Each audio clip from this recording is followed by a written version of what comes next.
Salve, salve, nação rubro-negra! Está no ar a segunda edição do programa do Mister Mengão, o seu telejornal com as notícias do Flamengo.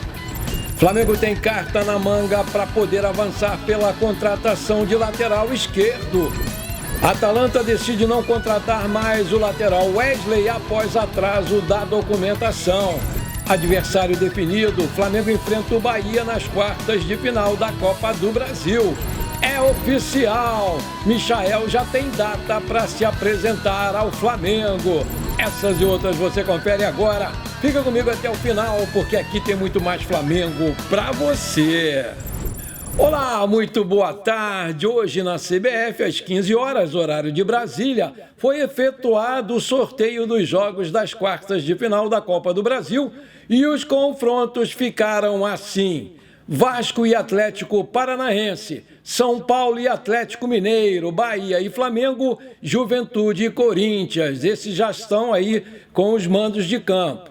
Jogos de ida vai ser na semana do dia 28 de agosto, Bahia e Flamengo. Jogo da volta, semana do dia 11 de setembro, Flamengo e Bahia aqui no Maracanã. Quem não deve ter gostado nada desse sorteio foi o Rogério Ceni, né, comandante do Bahia, que nunca venceu o Flamengo na sua carreira como treinador de futebol. Vale lembrar que a CBF ainda vai organizar as datas e os horários desses jogos.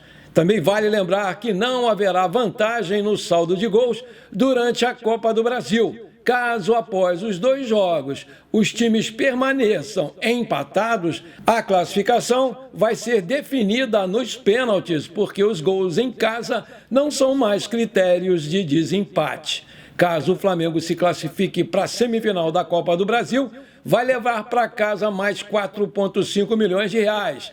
Até o presente momento, o Mengão, por ter eliminado o Amazonas e o Palmeiras, já garantiu 7,45 milhões de reais.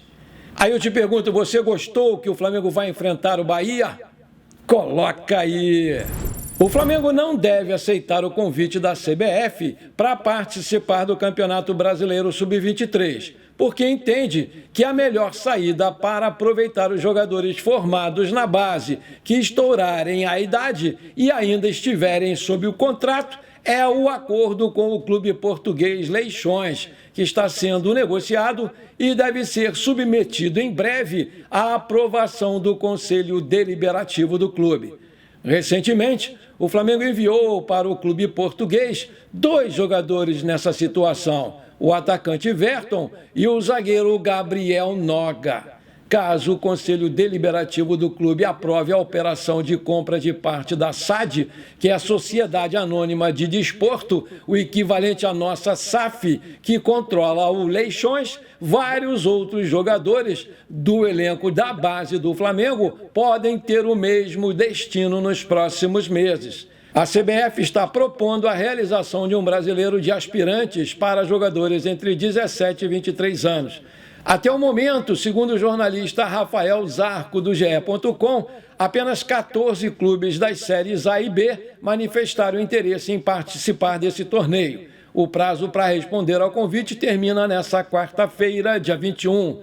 Já a operação de aquisição do Leixões deve ser submetida à apreciação do Conselho Deliberativo já nas próximas semanas, segundo apurou o portal Mundo Rubro-Negro.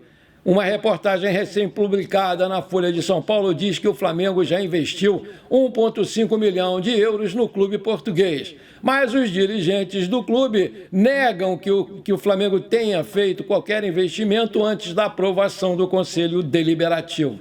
A gestão Landim avalia que a participação no Brasileirão Sub-23 acarretaria novos gastos com a manutenção de uma comissão técnica à parte e traria poucos ganhos. Com isso, o Flamengo deve abrir mão de participar desse torneio, que não é obrigatório para investir no Leixões de Portugal.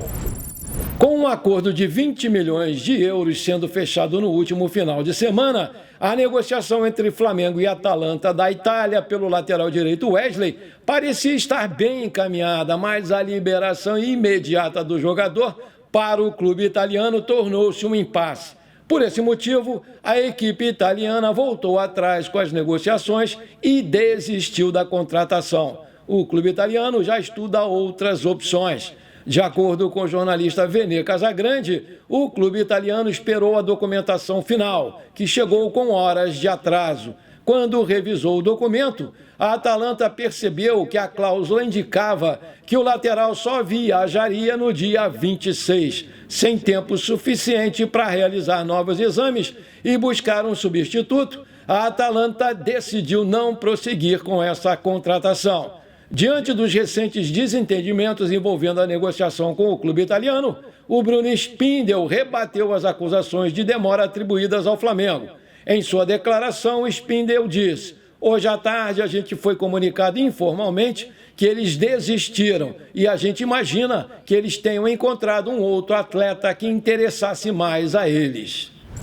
O lateral ex-seleção brasileira Alex Sandro ainda se encontra disponível no mercado, mesmo 2 meses depois de ter deixado a equipe da Juventus da Itália. Ele tem sido bastante assediado por equipes aqui do Brasil e também da Europa, mas ainda não definiu seu futuro. Recentemente, o São Paulo chegou a fazer contatos com os agentes do jogador para tentar anunciar a sua contratação. Entretanto, a diretoria do clube não avançou nas conversas e acabou desistindo da transação. Agora, quem vem com força máxima para tentar anunciar essa contratação é o Flamengo, que tem uma carta na manga e pretende usá-la para anunciá-lo como reforço em definitivo ainda nessa janela. O portal GE informou que o Flamengo abriu negociações pela contratação em definitivo do lateral esquerdo Alex Sandro. A diretoria fez os primeiros contatos com ele e espera poder contar com o jogador em seu elenco imediatamente. Preocupados com a grande leva de lesões em seu plantel e com a deficiência na lateral esquerda, a diretoria do clube passou a mirar a chegada do veterano da seleção brasileira. O Flamengo acredita que o Tite pode ser a peça-chave para garantir a contratação do Alex Sandro, porque eles acreditam também que a boa relação entre eles pode ser o fator crucial na tomada de decisão do jogador. Até o momento, o Flamengo não fez nenhuma proposta pelo Alex Sandro e muito menos apresentou valores. Apenas algumas conversas aconteceram entre as partes e ambos os lados saíram com um saldo positivo do que foi apresentado. No momento, o jogador ainda se encontra na Europa, mantendo a sua forma física, enquanto não define o seu futuro. Ele dá prioridade a equipes do velho continente, mas também não descarta uma volta ao seu país natal. Vale lembrar que o Alex Sandro tem 33 anos completados em janeiro, já fez 40 jogos pela seleção brasileira e marcou 2 gols. Tem 1,81 m de altura, é um lateral esquerdo que pode jogar de zagueiro ou até mesmo de meia esquerda. Atualmente, ele está sem clube e chegaria sem custos para o Flamengo, que só arcaria com os seus salários e, segundo o site Transfer Market, o seu passe está avaliado em 2 milhões de euros. Aí eu te pergunto, sinceramente, você aprova a chegada do Alex Sandro ao Flamengo? Coloca aí!